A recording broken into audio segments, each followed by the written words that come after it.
Hello everyone, welcome to another short, or rather it's going to be a little bit longer today, of Keeping It Simple. This short is dedicated to women over 50. As a woman over 50, today I want to talk about Social Security as it may be in danger according to a former head of the administration, and not in the previous ways thought. So, let's get started. Elon Musk calls Social Security a Ponzi scheme. First of all, what does he know about Social Security? Second, what is the definition of a Ponzi scheme? Well, it's an investment fraud that pays existing investors with funds collected from new investors. We've heard for many years that people paying into Social Security now are paying the benefits of those who are living longer. And when certain generations get to retirement age, which are the ones who are paying in now, there will be no Social Security left. And that is what the American government wants you to believe, so that you never see that it was them who wasted the money that you put in. So let's drop some facts. Social Security started out as a social insurance plan during the Great Depression. During a message to Congress in June of 1934 by Franklin Delano Roosevelt, who was a Democratic president, his uncle, Theodore Roosevelt, flirted the idea first around 1913. The Social Security Act was signed into law on August 1935. The purpose was to create a system that would provide economic security for the elderly. The act was funded by taxes on workers' wages and employers' payroll. Notice, employers' payroll. They pay the bulk of your Social Security. They pay the bulk of your Social Security. Before this benefit, the elderly were supported by family. And if they had no family, they had to keep working or become destitute. Fast forward to 1983. That's when Social Security started having its downfall and problems under Republican President Ronald Reagan and other Republican presidents who followed. The government under them started borrowing money from Social Security for government expenses, to help with federal budgets, and to fund wars. Now the government, they're supposed to be paying this money back that they borrowed from us with interest, but they can't. Republicans, it has been said, never cared for Social Security. They never cared for the program, possibly due to donor loyalty.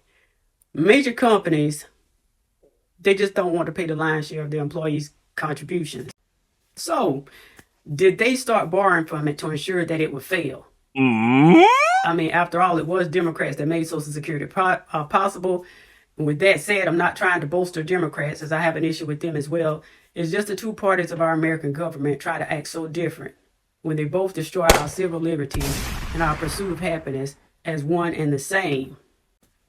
Moving on. The Social Security Trust Fund. The Trust Fund for Social Security. This was created in 1939, which amended the 1935 Social Security Act. This fund was created to record the cost of scheduled benefits. Also within this trust, money that is not needed in a current year to pay benefits are invested in special treasury bonds backed by the U.S. government. Guess this is one way the government is supposed to be paying our money back that they borrowed from us, because those bonds, once mature, accumulates interest. $2.7 trillion is owed to Social Security by the government. Also, $106 billion in interest. Meanwhile, the Social Security Fund has about $2.7 billion left as of a few years ago of what working folk put in. Still, not one payment to the American people has ever been missed in 89 years. Currently, let's bring in Elon Musk saying people as old as 369 years old are receiving benefits. That's a lie, just like his Ponzi scheme statement is a lie. That's a lie. Big, bold-faced lie. And we're bringing Donald Trump, who wants to do away with payroll tax. He would also do away with paying into Social Security. With no more being paid into it, the Social Security Fund would drop in less than 3 years. He and Elon Musk, they plan on cutting jobs at the Social Security Administration of about 30,000 people. By doing so, it would disrupt people's benefits.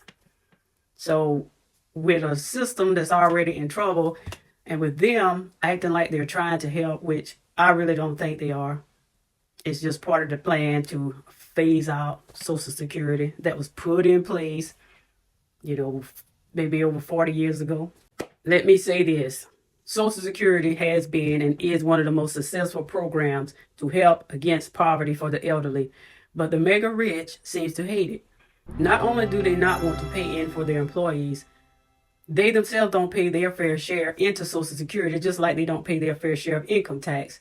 Did you know that the rich only pay up to $176,100 into Social Security? That's it, no more.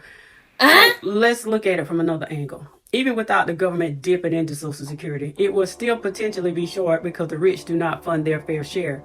But based on income made, do they get more than they put in when it's time to receive? Think about this. If they paid on all of their income, the middle class and poor could retire comfortably. But rich people, they could care less about you, about the poor, about the middle class. They need someone to keep working, to keep them rich, working their jobs, buying their products. They pay you a little bit of money so that you can buy their products, so that you can pay mortgage on the houses they build for you with the money they've made. So, even if they paid their fair share of taxes, they're 48% with no deductions, the country and everybody can live comfortable. The middle, working class, they can't pay all the bills. They're stuck in between no help like the poor get and no tax breaks like the rich get. But hey, that's another story. Right now, all this reform and so-called problems the Trump administration are finding in the government is all media hype to benefit the mega rich. It may come down to them wanting to privatize Social Security. Oligarchy is in America and on full display. As a woman over 50, I am concerned. I'd like to know that I will have some form of financial security if I live another 15 or 20 years in this country and I'm no longer able to work. So far, I've paid in for over 30 years.